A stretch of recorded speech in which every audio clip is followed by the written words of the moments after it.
Fox News, 17th of March 2023, Russia's assault on the U.S. drone, possible future use by China. Drone interference in foreign airspace is detrimental to everyone involved, but watch for China's upcoming attempt in the Pacific. The Russians meticulously and, most likely, for weeks, planned their drone attack on the Black Sea. And beware, China might attempt it next. The admiral in the classic film The Hunt for Red October, portrayed by the late Senator Fred D. Thompson, remarked to Alec Baldwin's character, "The Russians don't do anything without a plan." On the Russian side, someone gave this some consideration.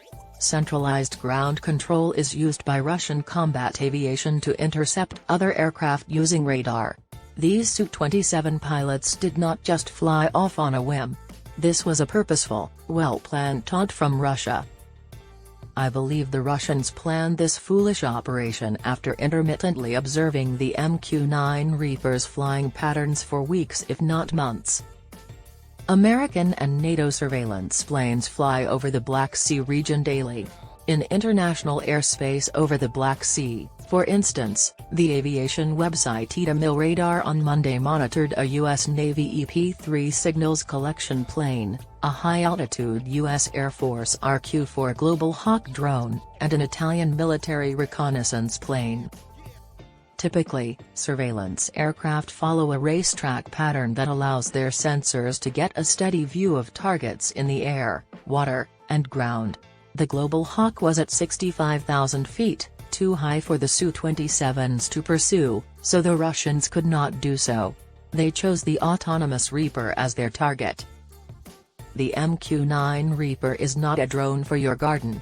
It is small but has a fighter-sized reach of 66 feet. It has a propeller at the rear and is a pusher.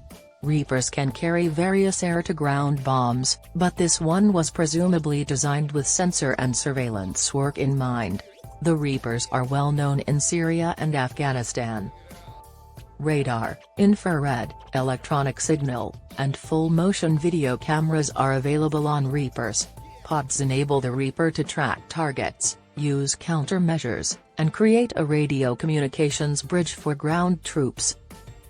Flying large drones and using the sensors requires a lot of skill and training, making it one of the most sought-after job paths in the Air Force. Drones were prone to crashes initially, but today they are piloted by radio-controlled pilots sitting in office chairs on the ground.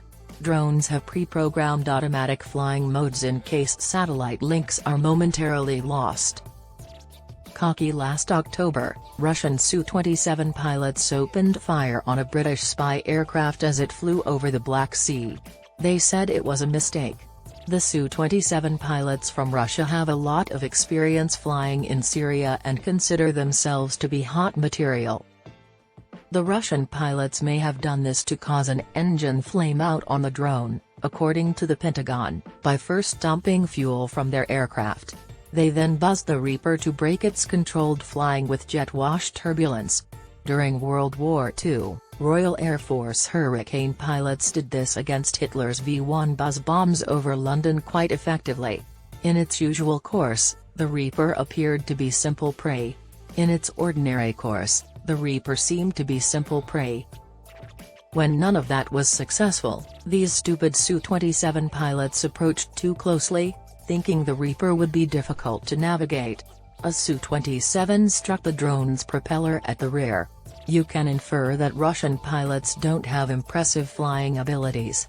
Russia radioed for air-sea rescue forces if the damaged Su-27 went into the water, but the Su-27 could land. The Russian pilots narrowly succeeded in completing their task. Let me say that one of them almost died. NATO's radar undoubtedly caught up with the jinking aircraft and perhaps even the whining Russians over the radios. This ignored the civilian air traffic over the Black Sea, including flights from European airlines to the Far East and even Russian aircraft traveling the circuitous path to Istanbul.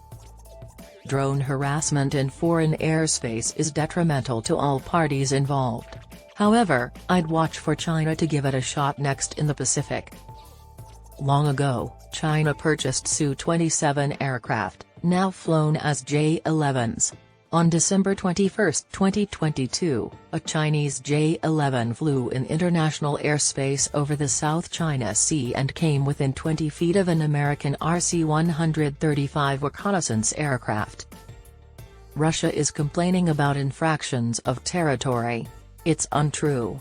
Remember that Ukraine, not Russia, technically owns the airspace surrounding Crimea.